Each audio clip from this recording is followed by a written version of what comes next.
हम लोग पहला वीडियो में यानी पार्ट 1 में हिंदी व्याकरण का 5 चैप्टर कवर कर चुके थे। ये पार्ट 2 है। इस वीडियो में हम लोग आगे का चैप्टर को कवर करने वाले हैं, ठीक है। और इस पार्ट में हम कोशिश करेंगे जो भी बचा हुआ है सब खत्म कर दें, क्योंकि आप लोग का एग्जाम बहुत नज़दीक है। अगर आप लोग चौकीदार के परीक्षा में क्षेत्रीय भाषा में हिंदी रखें दोस्तों, तो ये वीडियो आपके लिए बहुत ही इंपॉर्टेंट है, ठीक है। तो चलिए जल्दी शुरुआत करते हैं। छठा चैप्टर, जो कोई भी अगर पार्ट 1 अभी तक नहीं देखे हैं तो आप लोग देख लीजिएगा, ठीक है। ये पार्ट 2 है। चैप्टर है लिंग। दोस्तों सबसे पहले आप लोग जानिए लिंग क्या होता है। संज्ञा के जिस रूप से किसी व्यक्ति या वस्तु के पुरुष या स्त्री होने का दोस्तों भेद ज्ञात हो, उसे लिंग कहते हैं। जिसे पता चलता है ये पुरुष है ये स्त्री है, ठीक है, उसी को लिंग कहते हैं। जैसे कि भाई बहन, लड़का लड़की, ठीक है, ये सब क्या है, उदाहरण है लिंग का, ठीक है। दोस्तों जो लिंग होता है ये 2 प्रकार का होता है, एक पुल्लिंग एक स्त्रीलिंग। पुल्लिंग किसे कहते हैं, जिस शब्द से किसी पुरुष जाति का बोध हो, ठीक है, जिस शब्द से किसी पुरुष जाति का बोध हो उसे पुल्लिंग कहते हैं। जैसे कि बाघ हो गया, बालक हो गया, कुत्ता हो गया, घोड़ा हो गया, सब क्या है, सब पुल्लिंग है। उसी प्रकार स्त्रीलिंग होता है, जिस शब्द से स्त्री जाति का बोध हो उसे स्त्रीलिंग कहते हैं। जैसे कि लड़की, शेरनी, रानी, ये सब क्या है, सब स्त्रीलिंग है, ठीक है ना। चलिए हम लोग क्वेश्चन के माध्यम से अच्छा से समझते हैं। पहला प्रश्न क्या है यहाँ पर, हिंदी भाषा में लिंग कितने प्रकार के होते हैं। हिंदी भाषा में लिंग कितने प्रकार के होते हैं अभी हम जस्ट बताएं दोस्तों।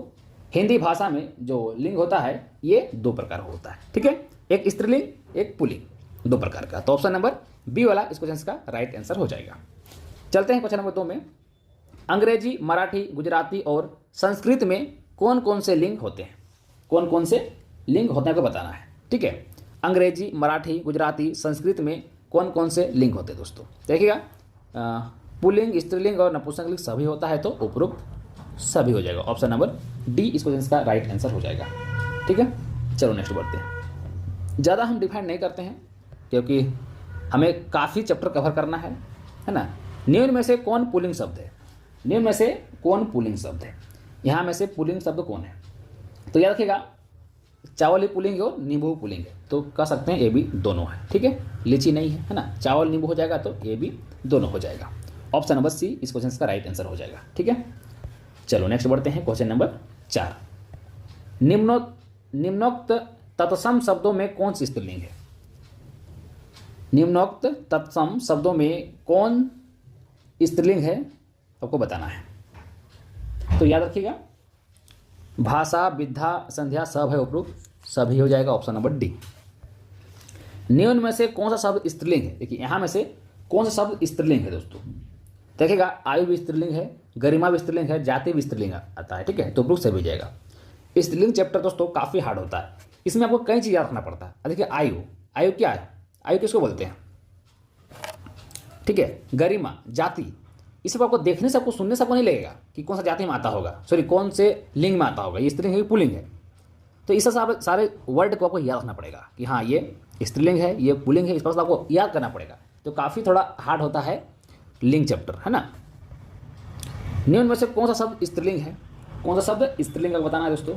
देखिएगा दयालुता, मित्रता, सुंदरता, नम्रता, ये सब क्या है, सारा स्त्रीलिंग है। देखिए अब नम्रता, दयालुता, मित्रता, सुंदरता, इसको किस आधार पे कह सकते हैं कि स्त्रीलिंग है, कहना बहुत मुश्किल होता है ना, तो इसको याद रखना पड़ेगा, है ना।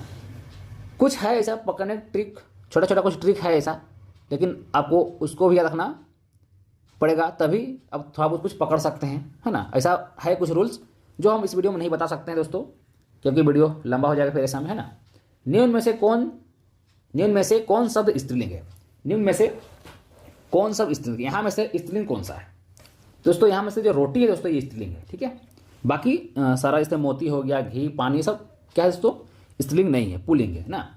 तो यहाँ में से पूछा तो स्त्रीलिंग कौन है, तो रोटी हो जाएगा, ठीक है, रोटी हो जाएगा। देखिए अब रोटी को आप कैसे जान सकते हैं स्त्रीलिंग पुल्लिंग है, पहचाना तो बहुत मुश्किल है, तो आपको याद रखना पड़ेगा कहाँ रोटी होता है वो स्त्रीलिंग होता है, ठीक है। निम्न में से कौन सा शब्द स्त्रीलिंग, देखिए यहाँ में से आपको स्त्रीलिंग बताना है। तो जाति भी स्त्रीलिंग है, में धातु भी है, मृत्यु भी है, तो उपरोक्त सभी हो जाएगा, ठीक है, उपरोक्त सभी हो जाएगा। निम्न में से कौन सा शब्द पुल्लिंग है? आप पुल्लिंग पूछ रहा है, पुल्लिंग कौन सा है यहाँ में से? तो यहाँ में से दोस्तों सूर्य भी पुल्लिंग है, चंद्रमा भी पुल्लिंग है। तो बोलते हैं ना सूर्य, चंदा, मामा बोलते हैं ना, तो ये पुरुष है ना, पुल्लिंग है। तो option number C right answer हो जाएगा। निम्न में से कौन सा शब्द पुल्लिंग है? देखिए यहाँ में से पुल्लिंग कौन सा हो जाएगा दोस्तों? यहाँ में से पुल्लिंग कौन सा हो जाएगा? तो बुढ़ापा, बचपन, गायकी, सारा पुल्लिंग है ना, सारा पुल्लिंग, ऑप्शन नंबर डी। निम्न में से कौन सा शब्द स्त्रीलिंग है? देखिए यहाँ में से स्त्रीलिंग बताना है आपको। तो हिंदी, संस्कृत, देवनागरी सारा स्त्रीलिंग है, सारा स्त्रीलिंग है। पता नहीं आप किस आधार पे इसको स्त्रीलिंग कहा गया है ना, कुछ तो होगा, है ना। शुरुआत से पढ़ते आ रहे हैं इसको, ये सारा स्त्रीलिंग है। तो आपको याद रखना पड़ेगा कि हिंदी, संस्कृत, देवनागरी सब सारा स्त्रीलिंग में आ जाता है ना। निम्न में से कौन सा शब्द पुल्लिंग है? यहाँ में से आपको पुल्लिंग बताना है कौन सा है, तो याद रखिएगा जो चरित्र है ये पुल्लिंग है, जो चरित्र है दोस्तों ये पुल्लिंग है, ठीक है। अब चलो हम लोग बढ़ते हैं चैप्टर आगे, है ना। हम लोग का जो अगला चैप्टर है वह है वचन। अब हम लोग पढ़ेंगे दोस्तों वचन पढ़ेंगे, ठीक है। वचन, देखिए वचन का सबसे पहले आप ये जानिए कि वचन किसको बोलते हैं। थोड़ा थोड़ा हम डिफाइन कर देते हैं, फिर हम लोग शुरुआत करेंगे ऑब्जेक्टिव क्वेश्चन। देखिए वचन शब्द के जिस रूप से उसके या अनेक होने का बोध हो, मतलब कि शब्द का जिस रूप से अनेक होने का बोध हो या ज्ञात हो, उसे वचन कहते हैं। जैसे कि मान लेते हैं चूहा है ना, एग्जाम्पल लेते हैं हम चूहा, ऊपर लिख देते हैं, ठीक है। मान लेते चूहा, चूहा, ठीक है, चूहा। तो चूहा क्या हो जाएगा? यहाँ पर एक वचन है, लेकिन हम इसको हम चूहे कर दें, चूहे, तो क्या हो जाता है? बहुवचन हो गया, है ना, ये बहुवचन हो गया। अब चूहे जैसे बोलें तो एक से अधिक चूहा वहाँ होगा, तभी तो चूहे हम कह दिए। लेकिन चूहा बोलेंगे तो सिर्फ एक होगा, तब चूहा बोलेंगे, है ना। तो इस तरह एक वचन से बहुवचन भी बनाए जाते हैं ना। तो वचन का मतलब होता है कि शब्द के जिस रूप से उनके एक या अनेक होने का बोध हो, उसे ही तो वचन कहते हैं। और वचन दोस्तों दो प्रकार के ही होते हैं, ठीक है, एक वचन और बहुवचन, एक वचन और बहुवचन। तो चलिए हम लोग शुरुआत करते हैं। देखो पहला प्रश्न क्या है, संज्ञा निर्दिष्ट करने वाले शब्द को क्या कहते हैं? ठीक है, संख्या बताता है, संख्या निर्दिष्ट करने वाले शब्द को क्या कहते हैं? तो इसी को तो वचन कहते हैं, संख्या बताता है भाई। जैसे यहाँ पर अभी चूहा बोले तो चूहा सुनने से लग रहा है एक होगा, जहाँ चूहे सुने लग रहा है एक से अधिक हुआ, तभी तो चूहे बोल दिए, है ना। तो इस तरह तो बताता है, संख्या बता रहा है कि एक है कि एक से अधिक है, वर्ड को देखते को पता चल जाएगा, है ना। चलो वचन के कितने भेद होते हैं? तो अभी हम जस्ट डिफाइन कर दिए थे वचन के कितने भेद होते हैं दोस्तों। तो वचन के बताइए आप लोग कमेंट सभी को, वचन के 2 भेद होते हैं। आपको हम जितना करा रहे हैं कम से कम इतना आप लोग जरूर कर लीजिए, ठीक है। अगर आपके पास समय है, वक्त है, आपके पास पढ़ने का सारा नोट्स अवेलेबल है, मटेरियल आपके पास सारा कुछ है, तो आप इससे ज़्यादा पढ़ सकते हैं, ठीक है। बट कम से कम आपको इतना तैयार करके जाना बहुत ज़रूरी है ना। वचन की पहचान निम्न में से किस व्याकरणिक पद से होती है? बताइए, वचन की पहचान निम्न में से किस व्याकरणिक पद से होती है दोस्तों? तो याद रखिएगा, संख्या पद, सर्वनाम पद, क्रियापद, उपयुक्त सभी हो जाएगा, ऑप्शन नंबर डी, ठीक है ना। चलो नेक्स्ट बढ़ते हैं। नेक्स्ट है, निम्न में से कौन सा शब्द एक वचन है? कौन सा शब्द दोस्तों एक वचन है? घोड़ा, वे, हम, घोड़े, नहीं, घोड़ा एक वचन है, घोड़ा एक वचन है, बाकी सब बहुवचन, ठीक है, बाकी सब बहुवचन है। निम्न में से कौन सा शब्द, निम्न से कौन सा वाक्य बहुवचन को दर्शाता है? बहुवचन कौन सा शब्द दर्शा रहा है दोस्तों? कौन सा शब्द दर्शा रहा है? मेरे पिताजी कार्यालय जा रहे हैं, मैं पत्र लिख रहा था, बालक पढ़ रहा है, हिरन दौड़ रहा है। बहुवचन को दर्शाता है, बहुवचन को दर्शाता है दोस्तों। तो यहाँ में से जो मेरे पिताजी कार्यालय जा रहे हैं, हाँ ये हो जाएगा, ये दोस्तों ये बहुवचन को दर्शा रहा है, ठीक है, ये बहुवचन को दर्शा रहा है। तो ऑप्शन नंबर क्या हो जाएगा? पहला वाला राइट आंसर होगा। चलिए नेक्स्ट बढ़ते हैं क्वेश्चन नंबर 6 की ओर। निम्न में से कौन सा शब्द सदा बहुवचन में प्रयुक्त है? मतलब हमेशा बहुवचन होगा, शब्द सदा बहुवचन में प्रयुक्त होते हैं हमेशा, ठीक है। तो हस्ताक्षर, आंसू, बाल, बताइए क्या होगा इसका राइट आंसर? तो उपयुक्त सभी हो जाएगा, ठीक है, सभी, ये हमेशा दोस्तों बहुवचन के रूप में ही प्रयुक्त होते हैं। निम्न में से कौन से एक वचन है? देखिए कौन से एक वचन है बताइए। ये रखिएगा, जो चूहा, बात, कपड़ा, सारा एक वचन है, उपयुक्त सभी हो जाएगा, ठीक है। देखिए यहाँ पर जो भी यहाँ पर दिया हुआ ऑप्शन में आपको इसको याद कर लेना है। एक वचन, देखो चूहा भी एक वचन है, बात भी एक वचन है, कपड़ा भी एक वचन है, इस तरह आपको याद कर लेना है दोस्तों। थोड़ा आपको मेहनत करना पड़ेगा, है ना, थोड़ा आपको रटना भी पड़ेगा, ठीक है। थोड़ा मेहनत कर लीजिए दोस्तों, क्योंकि एग्ज़ाम नज़दीक है ना। थोड़ा दिन मेहनत कीजिए, ज़्यादा नहीं, कुछ दिन का तो बात है।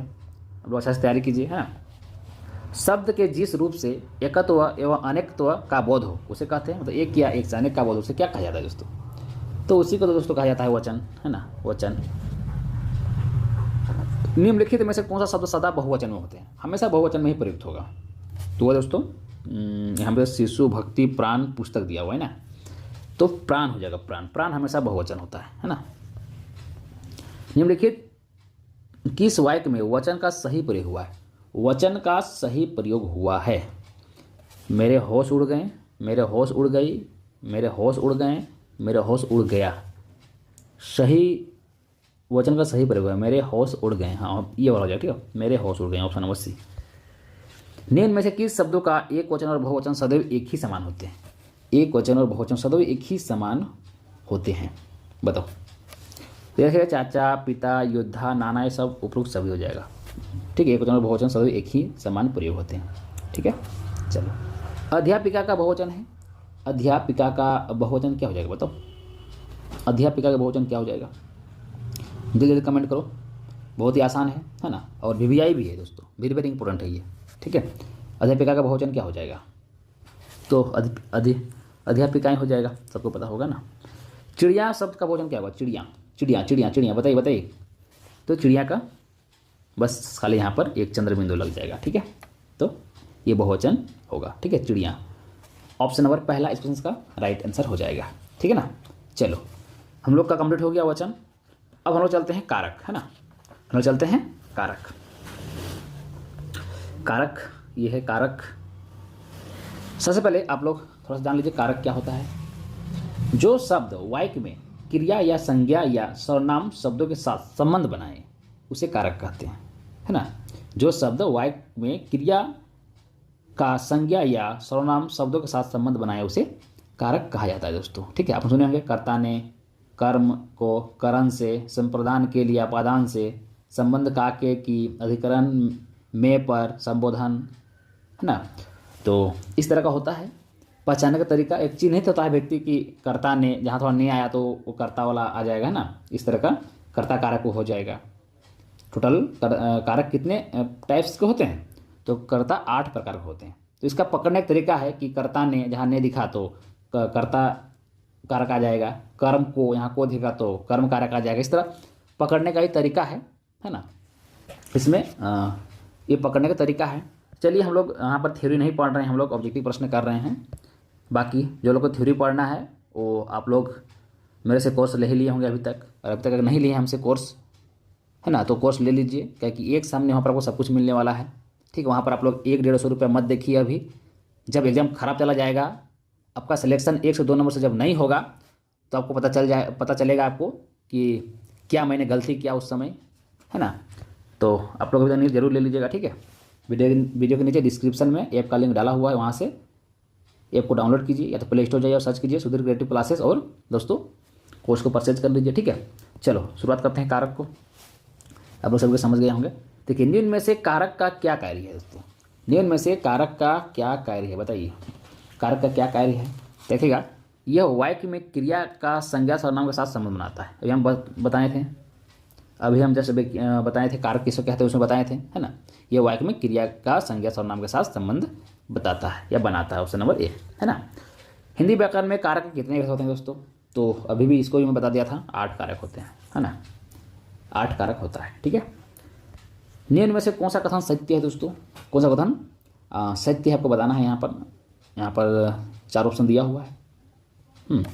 तो वाक्य में क्रिया या काम करने वाले को कर्ता कहते हैं, बात बिल्कुल सही है। कर्ता संज्ञा सर्वनाम होता है, संज्ञा सर्वनाम होता है, बिल्कुल सही है दोस्तों, बिल्कुल सही है। तो ऑप्शन नंबर क्या हो जाएगा? सी दोनों हो जाएगा, 2 ऑप्शन सही है तो ये भी दोनों हो जाएगा, है ना। शिला ने पत्र लिखा, इस वाक्य में किस कारक का प्रयोग हुआ है? शिला ने पत्र लिखा, इस वाक्य में किस कारक का प्रयोग हुआ है बताओ? देखिएगा, कर्ता, है ना। शिला ने पत्र लिखा है, ठीक है, तो यहाँ कर्ता हो गया, है ना। बोले थे ना कर्ता ने कर्म को, तो कर्ता ने, देखिए यहाँ पर ने आ रहा है, पकड़ने तरीका तो कर्ता कारक की हो जाएगा, है ना। ये कर्ता कारक हो जाएगा।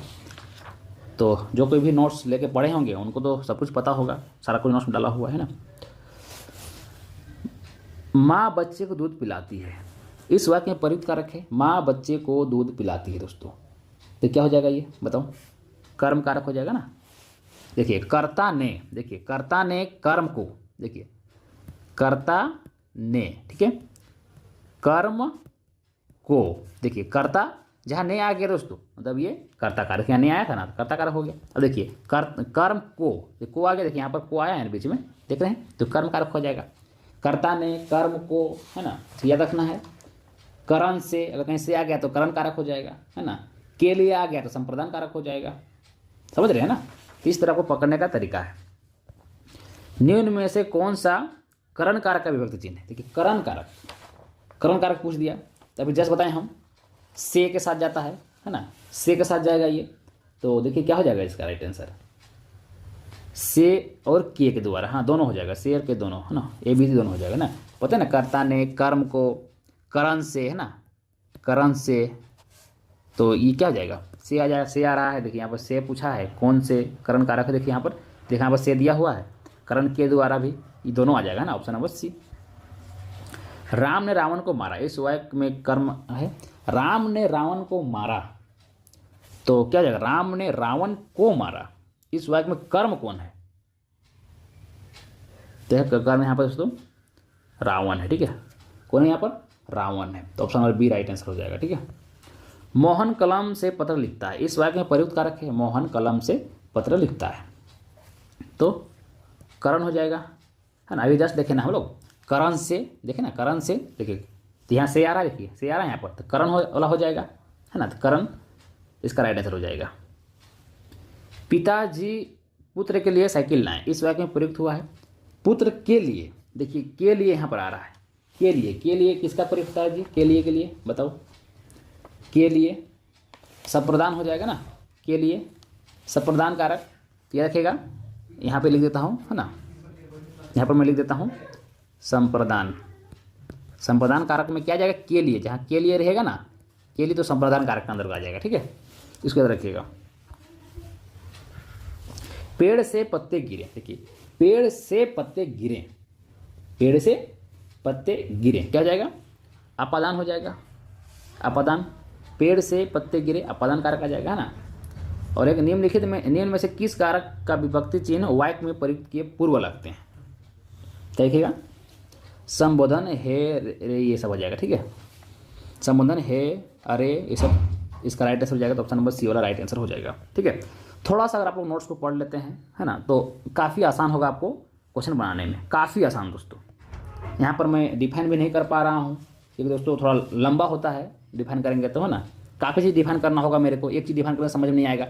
अभी 8 प्रकार के होते हैं दोस्तों, है ना, 8 प्रकार को अगर हम डिफाइन करेंगे दोस्तों, तो एक ही वीडियो दोस्तों, एक ही चीज़ 1 घंटा पहुँच जाएगा फिर, है ना। सिर्फ दोस्तों अगर पढ़ाएंगे तो सिर्फ कारक ही दोस्तों 1 घंटा पहुँच जाएगा, है ना, कि 8 को डिफाइन करना है एक एक करके। तो मैं जो बता सकता हूँ बेसिक चीज़ वो मैं बताते हुए चल रहा हूँ ना। चलिए आप पढ़ते हम लोग काल, ये चैप्टर 9 है ना, हम लोग पहुँच गए हैं काल में, है ना। तो काल क्या होता है दोस्तों, तब रहते हैं क्रिया के जिस रूप से कार्य होने का समय का ज्ञात हो, तो किस समय में काम हुआ है उसे काल कहते हैं, है ना। जैसे काल 3 प्रकार का, वर्तमान काल, भूतकाल, भविष्य काल, 3 प्रकार का काल होता है।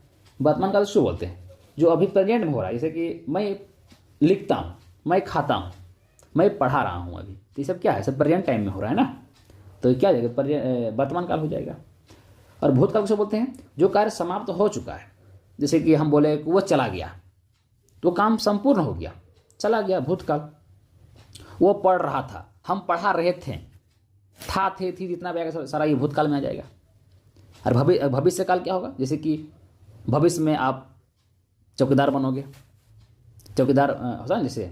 तीसरा का भविष्य, हम खाना खाएंगे, तो खाना खाएंगे भविष्य में, अभी खाए हुए नहीं है, खाएंगे, ठीक है।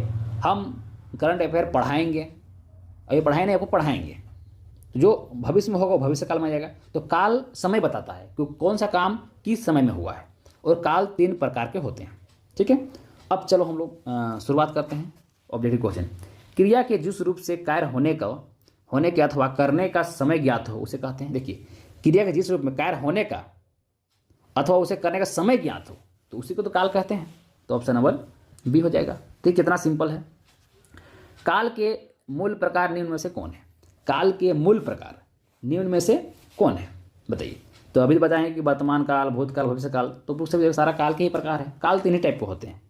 कोई भी काम करेगा तो हो सके पहले क्या हो, बाद में करेगा, नहीं तो फिर प्रेजेंट में भी करेगा। 3 ही टाइप का तो हो सकता है ना। तो उपरोक्त सभी ये 3 ही होगा, ठीक है।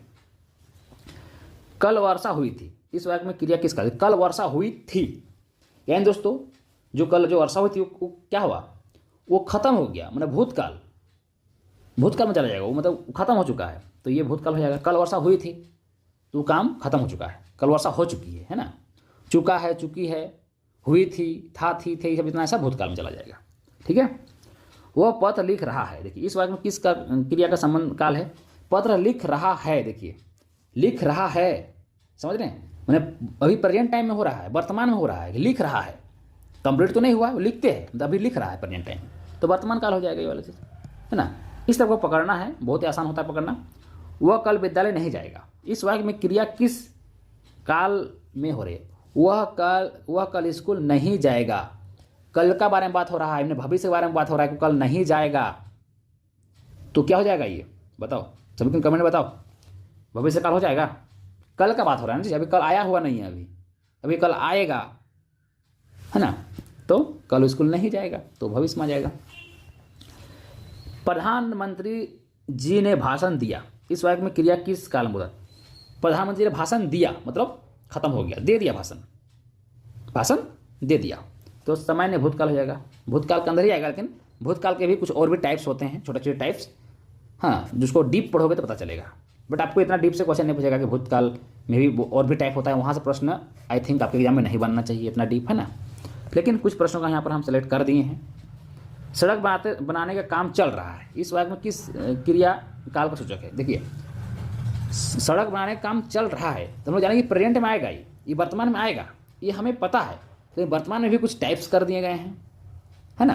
तो ये अपूर्ण मतलब सड़क बनाने का काम चल रहा है, मतलब वो काम हुआ नहीं है, पूरा काम नहीं हुआ है, अपूर्ण है, मतलब काम चल रहा है लेकिन पूरा नहीं हुआ है, लेकिन वो प्रेजेंट में चल ही रहा है, तो अपूर्ण ये आ जाएगा, ठीक है, अपूर्ण वर्तमान काल। नेक्स्ट बढ़ते हैं। माली बगीचे में फूल तोड़ता होगा, ठीक है, इस वाक्य में किस क्रिया का काल का बोध हो रहा है बताओ? तो संदिग्ध वर्तमान काल, वर्तमान देखिए माली बगीचा में फूल तोड़ रहा होगा, मैंने प्रेजेंट में ही काम हो रहा है वर्तमान, लेकिन संदिग्ध का मतलब क्या है? इसका मतलब है दोस्तों थोड़ा कन्फ्यूजन है, हो सकता नहीं भी तोड़ रहा होगा, मतलब यहाँ थोड़ा सा आशंका लग रहा है कि वो तोड़ रहा होगा, है ना। तो होगा मतलब क्या है, आपको कंफर्म नहीं है वहाँ पर, इसलिए संदिग्ध हो जाएगा, मतलब थोड़ा सा आपको डाउट लग रहा है, तोड़ रहा होगा जहाँ, है ना, खा रहा होगा, पी रहा होगा, पढ़ रहा होगा, तो होगा वाला थोड़ा डाउट लगता है कि पता नहीं पढ़ रहा है कि नहीं रहा है ना, तो इसलिए संदिग्ध वर्तमान हो जाएगा, ठीक है। पुलिस ने चोर को पकड़ लिया है, है ना। पकड़ लिया मतलब क्या? पकड़ लिया मतलब भूतकाल खत्म हो गया, पकड़ लिया है, भाई भूतकाल में वो 3-4 टाइप होता है, तो ये आंसर देखिए असत्र भूतकाल में ही आ जाएगा, है ना। पुलिस पकड़ लिया। वर्षा समय पर होती तो फसल खराब नहीं होता, इस वाक्य में क्रिया का किस काल के? देखिए वर्षा समय पर होती, है ना, तो ये हेती है तो भूतकाल आ जाएगा, मतलब होती तो अगर हो मतलब उस समय अगर अच्छा से अगर वर्षा हुआ रहता तो फसल खराब नहीं होती, है ना। तो हेती है तो ये भूतकाल आ रहा है। थोड़ा जब डीप पढ़ोगे आप काल का तो ये सारा चीज़ देखने को मिलता है, बट मुझे ऐसा लग रहा है कि इतना डीप नहीं जाएगा, बस आपको सिंपल काल के बारे में याद रखना है, काल कितने प्रकार होते हैं, काल क्या होते हैं, है ना, और कुछ बेसिक जानकारी को रखना है, इतना डीप आपको नहीं जाना है, लेकिन मैं कुछ प्रश्नों को डाल दिया हूँ अगर पूछा तो ना। अब आते हैं हम लोग उपसर्ग, हम लोग पहुँच गए उपसर्ग, जिसको इंग्लिश में तो प्रीफिक्स बोलते हैं ना, इंग्लिश में प्रीफिक्स बोलते हैं, तो इंग्लिश में बता देता हूँ ना, प्रीफिक्स जिसको इंग्लिश में बोला जाता है। अब देखो उपसर्ग किसको बोलते हैं दोस्तों? जो शब्दांश या अव्यय शब्दों से पूर्व जुड़ता है, माने पहले जुड़ता है और नई विशेषता उत्पन्न करता है, उसे उपसर्ग कहते हैं, है ना, उसे उपसर्ग कहते हैं। जो पहले जुड़ता है ना, शब्द के पहले, जैसे कि मान लेते हैं हार, छोड़ो यहाँ पर हम थोड़ा देते हैं, मान लेते हैं यहाँ पर हार है, ठीक है, हार है, इस हम पहले यहाँ पर जोड़ दिया, मानते प्र जोड़ दिए, ठीक है, तो क्या हो गया? प्रहार हो गया ना, प्रहार, ये पहले जुड़ गया, इस शब्द का पहले जुड़ गया। जो पहले जुड़ता है ना, उसे बोला जाता है, उसे क्या बोला जाता है? उसे बोला जाता है प्रीफिक्स यानी उपसर्ग। चलिए हम लोग कुछ प्रश्न उपसर्ग भी से भी करते हैं, है ना, और उपसर्ग के दोस्तों सामान्यतः 3 भेद होते हैं, है ना। तत्पूर्व उपसर्ग होता है, तद्भव उपसर्ग होता है, आगत उपसर्ग होता है। मुख्यतः 3 प्रकार के होते हैं ये, है ना। इसके भी कई इंपॉर्टेंस दोस्तों यहाँ पर कुछ याद रखना पड़ता है, लेकिन चलिए हम लोग ऑब्जेक्टिव करने हैं तो ऑब्जेक्टिव भी करते हैं, है ना। देखिए पहला प्रश्न क्या है, अत्यंत शब्द में किस उपसर्ग का प्रयोग हुआ है। अत्यंत शब्द में किस उपसर्ग का प्रयोग हुआ है बताइए। अत्यंत, देखिए अत्यंत है ना, इसको लिखिए पता चलेगा। अत्यंत है ना, अत्यंत। देखिएगा यहाँ पर शुरुआत में क्या लग रहा है सुनने में, बताओ। अति, अत्यंत है ना, तो अति हो जाएगा। अति, यहाँ भले में अति, कुछ अत्यंत जब पढ़ोगे तो अति का उच्चारण आ रहा है शुरुआत में, पहले अति जुड़ा हुआ है ना, तो अत्यंत हो जाएगा। ठीक है, अति हो जाएगा इसका। अनुचित शब्द में किस उपसर्ग, देखिए अनुचित, अनुचित है ना, अनुचित, तो अनुचित, तो अन हो जाएगा ये वाला, है ना, अनुचित, ऑप्शन नंबर बी। उत्प्रेक्षण में प्रयुक्त उत्प्रेक्षण, उत्प्रेक्षण, तो उत, देखो उत आ रहा है ना, उत्प्रेक्षण, तो ऑप्शन नंबर ए। दुष्कर्म में प्रयुक्त दुष्कर्म, है ना, दुष्कर्म, दुस, हाँ देखिए दुस ये वाला है ना, दुष्कर्म ये वाला है ना, दुष्कर्म। देखिए यहाँ दुस ये भी लिखा हुआ है, बट ये वाला सा नहीं लगेगा ना, दुस ये वाला होगा। वियोग में प्रयुक्त उपसर्ग, वियोग, वियोग में क्या हो जाएगा दोस्तों बताओ। वियोग, वियोग, देखो पहले वाला उच्चारण आ रहा है, वियोग, है ना।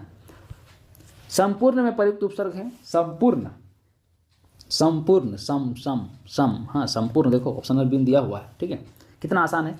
उद्योगति में प्रयुक्त है उद्योगति, उद्योगति, उद्योगति, उद्योगति, थोड़ा सा आपको याद रखना पड़ेगा। उद्योगति, अध वाला हो जाएगा ना, उद्धो ये वाला नहीं होगा ना, अध। कुछ कुछ शब्द ऐसे होते हैं जो पढ़ने में उच्चारण कुछ और आता है लेकिन वो होते नहीं है ना, तो कुछ कुछ वर्ड भी होते हैं, तो अध वाला हो जाएगा, अधोगति, है ना।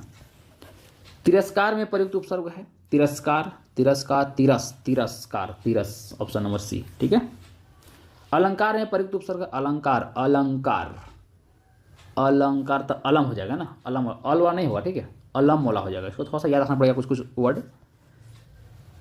सत्कर्म में प्रयुक्त शब्द है सत्कर्म दोस्तों, तो सत, हाँ सत्कर्म, ऑप्शन नंबर सी, है ना, सत्कर्म, option number C right answer हो जाएगा। ठीक है, तो हम लोग खत्म हो गया। अब चलते हैं हम लोग प्रत्यय पर, चैप्टर नंबर 11 है प्रत्यय। प्रत्यय को इंग्लिश में सफिक्स भी कहते हैं ना, सफिक्स भी कहते हैं। प्रत्यय क्या है दोस्तों, जो शब्दांश किसी शब्द के अंत में जुड़ता है। ये पहले जुड़ रहा था पहले वाला ना, अभी वाला अंत में जुड़ेगा ना, बाद में जुड़ेगा। चलिए देखते हैं। देखिए पहला क्वेश्चन, शिक्षक शब्द में प्रयुक्त प्रत्यय है शिक्षक, बताइए शिक्षक, शिक्षक, अकार शिक्षक, अक लास्ट में उच्चारण आ रहा है तो अक हो जाएगा, option number B right answer हो जाएगा। ठीक है। गंतव्य में किस प्रत्यय का प्रयोग हुआ है। गंतव्य दोस्तों, गंतव्य, गंतव्य, देखिए ये है ना, तो तवय का ऑप्शन नंबर सी। आगमन में प्रयुक्त आगमन, आगमन, अन आ रहा है ना, तो ऑप्शन नंबर सी। अब ये मन देख के मन नहीं मारिएगा, आगमन, अन आ रहा है ना लास्ट में उच्चारण में, तो ये। अस्त्र में किस प्रत्यय का प्रयोग हुआ। अस्त्र, अस्त्र, त्र, त्र, ऑप्शन नंबर बी। ठीक है।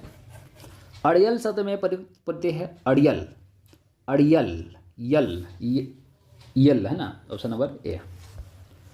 पैतृक में प्रयुक्त प्रत्यय है पैतृक, त्रिक, इक, इक आ रहा है, देखिए इक कहाँ छुपा हुआ है, यहाँ दिखेगा नहीं, इक छुपा हुआ है, इक। अब जब बोलते होंगे तो आपको उच्चारण आता होगा। बोली शब्द में प्रत्यय बोली, बोली, ठीक है, बोली, ई आ रहा है ना, बोली, ई लास्ट में आ रहा है, तो ऑप्शन बी। नवीन शब्द में प्रयुक्त शब्द नवीन, नवीन, इन, नवीन, देखिए इन, option number C right answer हो जाएगा। ठीक है, ये वाला इन नहीं होगा ना, ये वाला याद रखिएगा, इन होगा। ठीक है, सपोज आपको कुछ कुछ चीज़ को ध्यान में रखना होता है। राष्ट्रीय में प्रयुक्त प्रत्यय है, राष्ट्रीय में प्रयुक्त प्रत्यय दोस्तों राष्ट्रीय, य, है ना, ऑप्शन नंबर ए। दासतत्व में प्रयुक्त शब्द दोस्तों दासतत्व, तत्व, दासतत्व, तत्व, है ना, option number A right answer होगा। तो हम लोग का प्रत्यय भी खत्म हो गया। अब हम लोग चलते हैं समास में, हम लोग चलते हैं अब समास में। समास से भी काफ़ी सवाल आपकी में परीक्षा में पूछे जा रहे हैं दोस्तों। ठीक है, काफ़ी सवाल पूछे जा रहे हैं। एक सेकंड थोड़ा सा वेट कीजिएगा, एक सेकंड।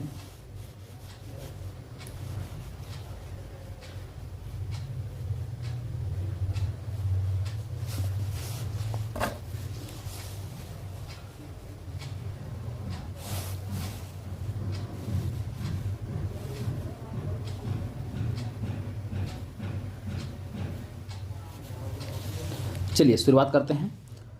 चैप्टर 12 है समास। दोस्तों समास किसे कहते हैं आप सबको पता है। समास क्या कहा जाता है? बिना परिवर्तन किए दो या अधिक शब्दों को मिलाकर एक शब्द में संक्षिप्त करने की विधि को समास कहते हैं, है ना। जैसे कह सकते हैं जैसे राजमहल, है ना। राजमहल, राजा रहता है, राजा का महल को राजमहल बोलते हैं। अब इतना लंबा कैसे नहीं, राजा का महल लिखने में कितना लंबा हो रहा है, उसको शॉर्ट में राजमहल कर दो, छोटा में। तो जो संक्षिप्त बनाता है समास, उसको संक्षिप्त छोटा रूप बनाता है, ठीक है। चलिए, जो समास है दोस्तों वो बेसिकली 6 उसका भेद होता है ना। 6 भेद के बारे में आप लोग अगर पढ़ चुके हैं तो अच्छा है, नहीं पढ़े हैं तो इतना ऑब्जेक्टिव आप जरूर कर लीजिए कम से कम, है ना। समास के संबंध में निम्न में से कौन सा कथन सत्य है? कौन सा कथन सत्य समास के क्षेत्र में कौन सा कथन सही है, बताना है आपको बाबू, बताओ। समास का संक्षिप्त होता है, बिल्कुल सही। समास 2 या 2 से अधिक शब्दों का योग बनाता है, बिल्कुल सही है, जोड़ता है ना। समास का संक्षिप्त और सार्थक शब्द का निर्माण करता है, बिल्कुल सही है दोस्तों। तो उपरोक्त सभी कथन सत्य है, ठीक है। अब देखो समास से कितने भेद होते हैं दोस्तों, अभी जस्ट हम बताएं समास से कितने होते हैं, 6 भेद होते हैं। तो 6 हो जाएगा ऑप्शन नंबर सी ना। आजीवन किस प्रकार का समास है? आजीवन किस प्रकार का समास है? तो अव्यय भाव समास आ जाएगा, अव्यय भाव समास आ जाएगा। ऑप्शन नंबर क्या हो जाएगा, ए वाला राइट आंसर हो जाएगा, अव्यय भाव समास आ जाएगा। चलो नेक्स्ट बढ़ते हैं। ईश्वर प्रदत्त किस प्रकार का समास है? ईश्वर प्रदत्त किस प्रकार का समास है दोस्तों, देखिएगा तत्पुरुष समास है, option number B right answer हो जाएगा, ठीक है। दाल रोटी किस प्रकार का समास है? दाल रोटी द्वंद्व समास है, दाल रोटी द्वंद्व समास है। ऑप्शन नंबर क्या हो जाएगा, द्वंद्व समास, option number C right answer हो जाएगा। द्वंद्व समास के अंतर्गत ये आ जाएगा, ठीक है। द्वंद्व समास किसको बोलते हैं दोस्तों? जिस समास में शब्द पद प्रधान होते हैं, है ना। नहीं, प्रथम पद का समास प्रधान होते हैं उसे ही द्वंद्व समास कहा जाता है। तो दाल रोटी द्वंद्व समास में जाएगा। पीताम्बर किस प्रकार का समास है? पीताम्बर किस प्रकार का समास है दोस्तों? पीताम्बर बहुब्रीहि समास है, बहुब्रीहि समास है, ठीक है। नेक्स्ट बढ़िए। निम्न में से कौन तत्पुरुष समास है? तो दोस्तों देखिएगा, जो मन चाहा है ये तत्पुरुष समास है, मन चाहा तत्पुरुष समास है। क्वेश्चन नंबर 8 है, निम्न में से कौन धर्मधारय समास है? फिर कर्मधारय समास है, बताइए। कर्मधारय समास हो देखो, नीलगाय दोस्तों यहाँ पर कर्मधारय समास है। निम्न में से कौन तत्पुरुष समास के उपभेद है? तत्पुरुष समास का उपभेद कौन सा है दोस्तों? देखिए कर्मधारय समास, द्विगु समास, नए तत्पुरुष समास, सभौतिक सभी हो जाएगा। निम्न में से कौन द्विगु समास है? देखिएगा चौराहा, त्रिलोक, शताब्दी, सब क्या दोस्तों? द्विगु समास है, सारा द्विगु समास है। ऑप्शन नंबर डी वाला राइट आंसर हो जाएगा। तो हम लोग का इस तरह से समास भी समाप्त हो गया। अब हम लोग चलते हैं पर्यायवाची शब्द में ना। पर्यायवाची शब्द में चलते हैं। पर्यायवाची शब्द किसको बोलते हैं? एक अर्थ बताने वाली कई शब्द को पर्यायवाची शब्द बोलते हैं, है ना। एक ही चीज़ को अलग अलग नाम उसको बोलते हैं ना। जैसे कि पानी है, पानी को ही दोस्तों जल बोला जाता है, पानी को ही नीर बोला जाता है, पानी को ही अम्बु बोला जाता है। ये सब क्या है? सब पर्यायवाची है, मतलब एक ही चीज़ को दर्शाएगा, नाम उसका सिर्फ अलग अलग है ना। जिसे हम लोग बोलते हैं ना आकाश, गगन बोलते हैं, नभ बोलते हैं सबको, आकाश को। जैसे कि मान लेते हैं हम लोग बोलते हैं आँख, आँख को नयन बोलते हैं, नेत्र बोलते हैं, लोचन बोलते हैं, है ना। इस तरह से जैसे घर हो गया, घर को हम लोग आवास ही बोलते हैं, भवन बोलते हैं, सदन बोलते हैं, कुटी बोलते हैं, इस तरह बोलते हैं ना। एक ही चीज़ को अलग अलग नाम से जानते हैं, उसी को हम लोग पर्यायवाची बोलते हैं ना। चलो देखते हैं। मीनाक्षी का पर्यायवाची शब्द है, मीनाक्षी का पर्यायवाची शब्द क्या हो जाएगा? तो देखो यह क्या, दुर्गा हो जाएगा। दुर्गा को ही मीनाक्षी, मीनाक्षी को ही दुर्गा बोला जाता है। तो option number B right answer हो जाएगा, ठीक है। आपके यहाँ में थोड़ा सा डिफिकल्ट प्रश्न नहीं रहेंगे दोस्तों, सुना प्रश्न नहीं रहेगा। ये नहीं पूछेगा कि आकाश का क्या होता है, तो हर किसी आकाश का मार देगा कि अंबर होता है, गगन होता है। ये बोलेगा पानी क्या होता है, पानी दे देगा, जल दे देगा तो आराम से मार देगा वो। तो इतना आसान भी नहीं पूछेगा दोस्तों, हाँ, इतना आसान भी प्रश्न नहीं पूछेगा। थोड़ा सा ऐसा वर्ड देगा जो थोड़ा पढ़ा लिखा बच्चा है उसको बना सकता है ना। तो आपको जो हम पढ़ा रहे हैं यहाँ पर थोड़ा हार्ड लगेगा, लेकिन दोस्तों यही सारे प्रश्न आपके एग्जाम पूछेगा, है ना। थोड़ा सा हार्ड ही लेवल रहेगा। कौन सा शब्द नाग का पर्यायवाची शब्द नहीं है? नाग का पर्यायवाची शब्द नहीं, नाग का, ठीक है। नाग का पर्यायवाची शब्द कौन नहीं है दोस्तों? देखिएगा, तो तुरंग है, ये नाग का पर्यायवाची शब्द नहीं है। बाकी नाग को साप भी कहते हैं, अहि भी कहते हैं, विषधर भी कहते हैं नाग को। लेकिन नाग का कितना नाम है? साप, अहि, विषधर सब नाग का ही नाम है, लेकिन तुरंग दोस्तों नाक का नाम नहीं है। ठीक है, तो इसका ऑप्शन डी होगा कि नहीं पूछा है तो नहीं वाला आंसर देना पड़ेगा। कौन सा शब्द, देखिए दैत्य का पर्यायवाची नहीं है दोस्तों, इसका पर्यायवाची नहीं है। कौन सा शब्द, तो भूसुर जैसे नहीं हो जाएगा, भूसुर नहीं होगा, तो ऑप्शन नंबर सी राइट होगा। सुख का पर्याय शब्द सुख, सुख का क्या हो जाएगा पर्यायवाची शब्द, तो वीटप हो जाएगा, वीटप, ऑप्शन नंबर ए। कौन सा शब्द भ्रमर का पर्यायवाची शब्द नहीं है, भ्रमर का पर्यायवाची शब्द नहीं है दोस्तों, देखिएगा गणाधिप, जो गणाधिप है ये दोस्तों नहीं है। ठीक है,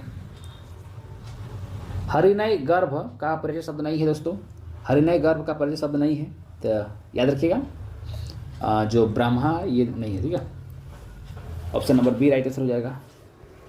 कौन सा शब्द दास का पर्यायवाची शब्द नहीं, दास का पर्यायवाची शब्द नहीं है, देखिएगा जो परिकर है ये नहीं है। ठीक है, पर्यायवाची शब्द का अर्थ है, पर्यायवाची शब्द का अर्थ है दोस्तों तो समानार्थी। पर्यायवाची मतलब क्या था, समानार्थी, सामान होता है ना, एक ही चीज़ को अलग अलग नाम जानते हैं, है ना, एक ही सामान एक ही है बट नाम उसका अलग अलग है, उसी तो पर्यायवाची बोलते हैं, तो समानार्थी हो जाएगा। यमुना का पर्यायवाची शब्द, यमुना का पर्यायवाची हो जाएगा, तो यमुना का पर्यायवाची कालिंदी हो जाएगा ना, कालिंदी। यमुना को कालिंदी के नाम से भी जाना जाता है। ठीक है, तरंग का शब्द का परिचय होगा, तरंग शब्द का परिचय क्या हो जाएगा, तो तरंग का हो जाएगा देखिए उर्मी, है ना, तरंग का उर्मी हो जाएगा, तरंग को उर्मी के नाम से भी जानते हैं, है ना, सेम ही चीज़ है, नाम अलग अलग है, तो ऑप्शन नंबर डी इसका राइट आंसर हो जाएगा। तो इतना आप लोग जरूर याद कर लीजिएगा। ठीक है, जो आपको 10 बता रहे हैं कम से कम इतना याद कर लीजिएगा दोस्तों। ठीक है, इंपॉर्टेंट है ये सारा चीज़। अब हम लोग चलते हैं बिलोंग शब्द पे, चलते हैं लोग बिलोंग शब्द पे। ठीक है, बिलोंग शब्द क्या होता है, तो ये तो आप सभी पता होगा, बिलोंग मतलब विपरीत, उल्टा, है ना, जैसे कि उल्टा क्या होता है, भाई का बहन उल्टा होता है ना, इस तरह का उल्टा चीज़ है ना। एक का अनेक होता है, धनी का निर्धन, कठिन का सरल, कठोर का कोमल होता है ना, इस तरह ये तो बिलोंग शब्द इसको बोलते हैं। ठीक है, अब चलो सिंपल आप लोग जानते हैं इसको, हम लोग जाते हैं क्वेश्चन आंसर पे, है ना। पहला सवाल आपकी स्क्रीन पे हाजिर हो गया है, बताइए यथावर का बिलोंग क्या होगा, यथावर का बिलोंग शब्द क्या होता है, तो जंगम होता है, जंगम। ग्रस्त का विपरीतार्थक शब्द क्या होता है, ग्रस्त का विपरीतार्थक शब्द क्या होता है, ग्रस्त, इसका हो जाएगा मुक्त, है ना। मुक्त का बिलोंग शब्द होगा, मुक्त का बिलोंग शब्द दोस्तों, तो मुक्त का जो उल्टा हो जाएगा वो हो जाएगा वाचाल, है ना, वाचाल। उन्मूलन का बिलोंग शब्द होगा, उन्मूलन का बिलोंग शब्द हो जाएगा रोपण, रोपण। जंगम का बिलोंग शब्द, जंगम का बिलोंग शब्द क्या होगा, तो ऑप्शन नंबर यथावर हो जाएगा इसका। आप लोग इस वर्ड को सुन के ही आप लोग लगता होगा कि ये वर्ड का मीनिंग क्या होता है ना, बहुत ऐसा अजीब वर्ड है, तो हिंदी थोड़ा डिफिकल्ट होता है ग्रामर पढ़ने में, है ना। सृष्टि का बिलोंग शब्द क्या है, सृष्टि का बिलोंग शब्द क्या है दोस्तों, तो प्रलय है ना, प्रलय। सहचार्य का बिलोंग शब्द है, तो सहचार्य का बिलोंग शब्द दोस्तों हो जाएगा अलगाव। विराट का बिलोंग शब्द दोस्तों, तो विराट का हो जाएगा क्षुद्र।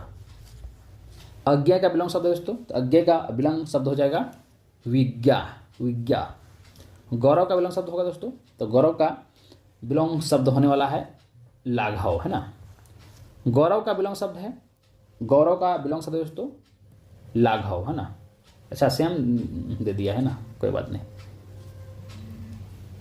बहिरंग का बिलोंग शब्द है, बहिरंग का बिलोंग शब्द दोस्तों, तो बहिरंग का बिलोंग शब्द क्या हो जाएगा, तो दोस्तों देखिएगा बहिरंग का बिलोंग शब्द हो जाएगा अंतरंग, अंतरंग हो जाएगा, option number B right answer होगा। ग्रस्त का बिलोंग शब्द है, ग्रस्त का बिलोंग शब्द दोस्तों, तो ग्रस्त का बिलोंग शब्द हो जाएगा मुक्त, है ना, मुक्त हो जाएगा, ऑप्शन नंबर सी। ठीक है, तो इस तरह से हम लोग का बिलोंग शब्द समाप्त होता है। 13 प्रश्न लोग देख लिए, इंपोर्टेंस है ना। अब लोग चलते हैं मुहावरा, मुहावरा बताइए, मुहावरा हम लोग पढ़ते हैं, है ना। चलो मुहावरा का, मुहावरा किसको बोलते हैं,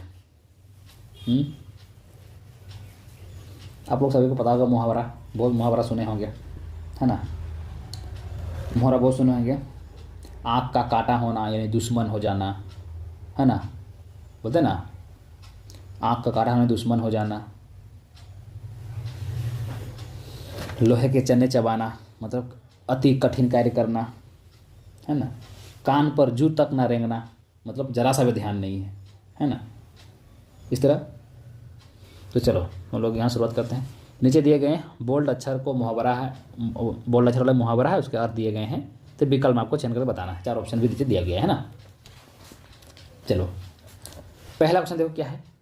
अंतर के पट खोलना। अंतर के पट खोलना मतलब विवेक से काम लेना, है ना। विवेक से काम लेना मतलब सावधानी पूर्वक किसी काम को करना, है ना। विवेक से काम लेना, बुद्धि दिमाग लगा के काम लेना, उसी को अंतर के पट खोलना का दोस्तों मुहावरा क्या हो जाएगा, विवेक से काम लेना। अंगूठी का नाग होना, जैसे अंगूठी का नाग होना मतलब क्या हो दोस्तों, अनुरूप थोड़ा होना, है ना, अनुरूप थोड़ा होना, ऑप्शन नंबर डी। काम काज में कोरा होना। काम काज में कोरा होना का मुहावरा हो जाएगा काम न जानना। काम न जानना, ठीक है।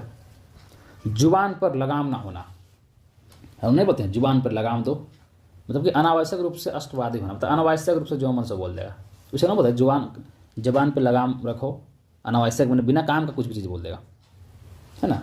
Option number B. टस से मस ना होना। टस से मस ना होना क्या हो दोस्तों, अनुनय विनय से न पसीने। टस से मस ना होना मतलब क्या दोस्तों, अनुनय विनय से न पसीजना, ये वाला हो जाएगा ना। टस से मस ना, एकदम हिलेगा भी नहीं, टस से मस ना होगा। टांग अड़ाना काफ़ी फेमस भी है, टांग अड़ाना, कुछ भी काम करो बीच में टांग अड़ा देता है ना। तो औरत पैदा करना मतलब तुमको बीच में डिस्टर्ब कर देगा, औरत पैदा कर देगा ना टांग में। कुछ कुछ हर समाज में, हर गली मोहल्ला में देखिए आपको कुछ कुछ व्यक्ति को मिलेंगे जो आपको बीच में टांग अड़ाएंगे कुछ भी काम में ना करेंगे ना करने देंगे, है ना। अभी हम यहाँ पर पढ़ा रहे हैं आप लोग को, देखिएगा अभी 50 कमेंट अगर आता है तो देखिएगा 45 कमेंट अच्छा वाला आएगा, लेकिन 2-4 कमेंट थोड़ा बुरा वाला भी आएगा ना। तो बीच बीच में कुछ ऐसे लोग होते हैं, है ना, जिसको कुछ कुछ चीज़ पे थोड़ा दिक्कत होता है ना। कुछ मैं साथ देखिए, मुँह का निवाला। मुँह का निवाला मतलब क्या होगा दोस्तों, बहुत आसान का। मुँह का निवाला मतलब ऊँट का मुँह में जीरा, तो थोड़ा सा एकदम, तो बहुत आसान काम, बहुत आसान काम, मुँह का निवाला। समुद्र मंथन करना मतलब कठोर परिश्रम करना ना, कठोर परिश्रम करना, समुद्र मंथन करना। खो देने के लिए सही मुहावरा है खो देना। खो देना मतलब हाथ धो बैठना, खो देना, हाथ से निकल गया, है ना, सब बोलते हैं ना। चलो विरोध करना के सही मुहावरा है विरोध करना। बताओ विरोध करना का सही मुहावरा क्या होगा, सिर उठाना। सिर उठाना, ठीक है, सिर उठा के जीना है ना। बुरी तरह हारना के लिए सही मुहावरा बुरी तरह हारना। बुरी तरह हारना मतलब मुंह की खाना, मुंह की खाना, बुरी तरह हारना। कोई मुहावरा है नाश कर देना का सही मुहावरा नाश कर देना। नाश कर देना, बताओ पानी फेर देना। चलो कुछ भी पानी फेर देना होता है ना, पानी फेर देना, सारा काम किया हम पानी फेर दिया यानी नाश कर दिया बोलते हैं। तो option number C right answer होगा। चलो तो खत्म हो गया। कुछ हम लोग कहावत देखते हैं, लोकोक्ति देखते हैं, ये भी काफ़ी आसान होता है ना, कहावत लोकोक्तियाँ, है ना। आप सुने होंगे गरजे सो बरसे नहीं, जो गरजता है वो बरसता नहीं है, मतलब ये बकवासवादी से कुछ नहीं होगा। जो गरजता है वो बरसता नहीं है, मतलब बहुत कोई खाली बक बक बक कर रहा है, क्या कुछ ऐसा हो जाता है, कुछ काम नहीं होता है, उसे हम लोग बोलते हैं गरजे सो बरसे नहीं, इसलिए बोलते हैं ना। ये सब क्या, ऐसा तो लोकोक्तियाँ हैं, सब लोकोक्तियाँ हैं, ठीक है। चलो हम लोग आते हैं क्वेश्चन आंसर में। अधजल गगरी छलकत जाए। अधजल गगरी छलकत जाए मतलब क्या, अल्प द्वारा गर्भ प्रदर्शन, है ना। थोड़ा सा में आदमी गर्भ प्रदर्शन करने लगेगा, थोड़ा सा कुछ कर लेगा तो वो दिखावा करने लगेगा वो, है ना। अधजल गगरी छलकत जाए मतलब गगरी देखिए थोड़ा सा पानी भरा रहेगा ना, तो छलक छलक गिरने लगेगा, थोड़ा सा भरा है ना। तो अल्प द्वारा गर्भ प्रदर्शित करना, अल्प, है ना। अंधे के हाथ में बटेर लगना, ठीक है, अंधा के हाथ में बटेर लगना, इसका मतलब क्या है, अपात्र को सफलता मिल जाना। अंधे आदमी को हाथ में बटेर लग जाएगा दोस्तों, तो क्या करेगा बताओ। इस तरह अपात्र, जो पात्र नहीं है, उस नौकरी के लायक वो नहीं है, और उसको नौकरी मिल जाता है किसी प्रकार से, है ना। तो अपात्र को सफलता प्राप्त हो गया, जिसको पात्र है ही नहीं, नौकरी लेने के लायक है ही नहीं, उसको नौकरी मिल गया। अंधे के हाथ में बटेर लगना, है ना। आगे नाक ना पीछू पगहा, मतलब क्या होगा इसका मतलब, बंधन रहित होना, ना आगे ना पीछे, अब तो आप बंधक बन कर रह गए हैं, ना आगे ना पीछे का रह, किधरों का नहीं रह गए आप, तो बंधक रहित होना, ये हो जाएगा ना ऑप्शन नंबर सी। चलो, ओखली में सिर दिया तो मुसलों का क्या डर। ओखली में सिर दिया तो मुसलों का क्या डर, मतलब कि कठिन काम शुरू करने पर कष्ट तो सहन करना ही पड़ेगा। ठीक है, कठिन काम शुरू करने पर कष्ट तो करना ही पड़ेगा। जैसे अभी आप लोग को नौकरी लेना है तो आप लोग काफ़ी कष्ट कर रहे हैं, जब नौकरी हो जाएगा तो फिर ये सारे कठिनाई आपका दूर हो जाएगा। ठीक है, आप डूबे तो जग डूबा। आप डूबे तो जग डूबा, तो बुरा आदमी सबको बुरा करता है। आप डूबे तो जग डूबा, मतलब मैं डूब रहा हूँ तो और भी किसी को लेकर डूबूंगा, इस तरह है ना। तो बुरा आदमी जो होता है दोस्तों सबको बुरा ही बना देता है। तो आप हमेशा जो संगत बनाए, दोस्ती बनाए, हमेशा अच्छे लोगों के साथ बनाएं, अच्छे व्यवहार जो करते हैं उनके साथ हमेशा कॉन्टैक्ट में रहें आप। ठीक है, गलत आदमी को आप पहचानें और उससे दूरी बना के रहें हमेशा। ठीक है, तो कोई दिक्कत समस्या नहीं आएगी और आप सही भी रहेंगे। आ बैल मुझे मार। आ बैल मुझे मार दोस्तों, तो जानबूझकर मुसीबत पड़ना, जानबूझकर मुसीबत में पड़ जाता है जानबूझकर। तो आ बैल मुझे मार, बैल को खुद बुला रहा है मारने के लिए, तो जानबूझकर मुसीबत में पड़ रहा है ना जी। तो इस तरह आप समझिए। आँख का अंधा नाम नयन सुख, क्या होगा, गुण के विपरीत नाम। गुण कुछ और है, नाम उसको कुछ रख दिया है ना। राजकुमार नाम रख दिया, तो राजा ये सब उसका व्यवहार ही नहीं है, नाम राजकुमार रख दिया है ना। गुण के अनुसार उसका नाम नहीं दिया गया है ना। अंधा पावे आँख तो पतियाए। अंधा पावे आँख तो पतियाए, मतलब अभीष्ट की प्राप्ति होने का विश्वास का जमाना। ऑप्शन नंबर बी, अज्जल गरी छलकत जैसा, फिर से आ गया ये, तो अलग अलग ऑप्शन देता है। लुढ़कल, लुढ़कत भी कह सकते हैं है ना, अलगत कर भी छलकत जाए। आए थे हरिभजन को ओटन लगे कपास। आए थे हरिभजन को ओटन लगे कपास, मतलब किसी कार्य विशेष की उपेक्षा कर किसी अन्य कार्य में लग जाना। किसी कार्य विशेष की उपेक्षा कर किसी अन्य कार्य में लग जाना। तो आए थे हरिभजन करने और कुछ और काम में लग गए। तो किसी कार्य को आप सोचे हैं, अब उस कार्य का आप किसी और कार्य करने लगते हैं। जैसे कभी चौकीदार का अभी नौकरी लेना है आपको, चौकीदार का पढ़ाई करना है, आप कुछ और चीज़ पढ़ रहे हैं किसी चीज़ का, तो वही इसका मतलब हो रहा है ना। अब पछताए हो क्या जब चिड़िया चुग गई खेत। अब पछताने से क्या होगा, जब चिड़िया चुग गई खेत, समझो क्या, समय पर काम न करने वाले बाद में पछताना पड़ता है। जैसे कि अभी आप लोग नहीं पढ़ोगे तो बाद में पछताओगे है ना। इसीलिए मैं आप लोग बोल रहा हूँ, अगर आपको अच्छा से तैयारी करना है, बढ़िया से तैयारी करना है, तो कहीं ना कहीं से आपको कोर्स लेना होगा या बुक लीजिए, कहीं से भी लीजिए, आपको तैयारी करना होगा है ना। और आपके लिए तो ऑप्शन डाल ही दिए हैं, कहीं नोट्स नहीं मिल रहा है, मेरे पास नोट्स अवेलेबल है। फिर बाद में 1 नंबर 2 नंबर चलते आप चूक जाइएगा, फिर बाद में बहुत पछताइएगा। अब समय पे काम तो लिए नहीं, बाद में पछताने से फिर क्या होगा, कुछ नहीं होगा। उस समय आपका हाथ से वो निकल चुका रहेगा ना। अफली डफली अपना राग। अपनी डफली अपना राग, मतलब सबका अपने अपने मन के अनुसार चलना, सबका अपने अपने मन के अनुसार चलना। अपनी डफली अपनी राज है ना, वो हम लोग बोलते हैं ना, कहावत में भी सुने होंगे, जिसकी लाठी उसकी भैंस है ना। जिसका जो सामान है वही उसे अच्छा सा चला सकता है। तो सबका सबका अपना अपना अनुसार, सबका अपना अपना मन होता है ना। तो ये रहा पूरा व्याकरण। ठीक है, समाप्त कर दिए। और अगर अभी तक भी आप लोग नहीं लिए होंगे तो अभी लीजिए, अभी जाकर ले लीजिए, प्ले स्टोर से डाउनलोड कीजिए सूर्यकिरण क्लासेस ऐप है ना। ये प्रकार से लोगो दिखेगा।